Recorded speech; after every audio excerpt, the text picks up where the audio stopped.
ಕೇಂದ್ರ ಸರ್ಕಾರದಾಗ್ಲಿ ರಾಜ್ಯ ಸರ್ಕಾರದಾಗ್ಲಿ ಎಲ್ಲಿ ಹೋದ್ರೆ ಯಾವ ಕೆಲಸ ಆಗ್ತದೆ ಅನ್ನುವಂಥದ್ದು ನಮಗೆ ಮೊದಲು ಗೊತ್ತಿರಬೇಕು. ಮೊದಲಿನ ತರ ಈಗಿಲ್ಲ.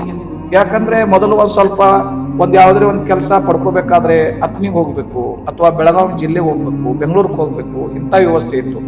ಈಗ ಪ್ರತಿಯೊಂದು ಹಳ್ಳಿಯಲ್ಲಿ ಗ್ರಾಮೋನ್ನ ವ್ಯವಸ್ಥೆ ಇದೆ.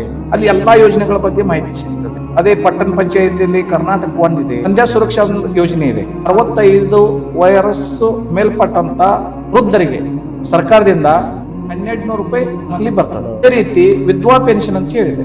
ವಿಧವೆಯರಿಗೆ ಅಂದ್ರೆ ಗಂಡ ಸತ್ತ ನಂತರ ವಿಧವೆಯರಿಗೆ 800 ರೂಪಾಯಿ ವಿಧವಾ ಪೆನ್ಷನ್ ಅಂತ ಬರ್ತದೆ. ಅಂಗವಿಕಲರಿಗೆ 75% ಅಂಗವಿಕಲತೆಯನ್ನು ಹೊಂದಿದ್ರೆ ಅವರಿಗೆ 1400 ರೂಪಾಯಿ ಪೆನ್ಷನ್ ಬರ್ತದೆ. ಪೂರ್ಣವರ ಅಂಗವಿಕಲತೆಯನ್ನು ಹೊಂದಿದ್ರೆ 2000 ರೂಪಾಯಿ ಬರ್ತದೆ. ಯುಡಿಐ ಕಾರ್ಡ್ ಹೊಂದಿರಬೇಕು. ಇಂದಿರಾ ಗಾಂಧಿ ಯೋಜನೆ ಅಂತ ಹೇಳಿದೆ 600 ರೂಪಾಯಿ, ಅದು 60 ವರ್ಷ ಇರಬೇಕು. ಇಲ್ಲ ಯೋಜನೆ, ಉಜ್ವಲ ಯೋಜನೆ ನಮ್ಮ ಕೇಂದ್ರ ಸರ್ಕಾರದ್ದು, ಯೋಜನೆ ಕರ್ನಾಟಕ ಸರ್ಕಾರದ್ದು. BPL ಕಾರ್ಡ್ದವರಿಗೆ ಎಲ್ಲರಿಗೂ ಕೂಡ ಸಿಲಿಂಡರ್ನ ಕೊಟ್ಟರು.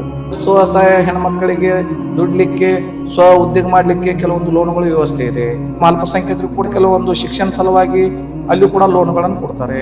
ನಾವು ಮಾಹಿತಿಯನ್ನ ಅವಾಗ ಅದನ್ನು ಪಡೆದುಕೊಂಡ್ರೆ ಅದನ್ನ ಯೋಜನೆಗಳು ನಮಗೆ ತಲುಪಲಿಕ್ಕೆ ಸಾಧ್ಯ ಇದೆ.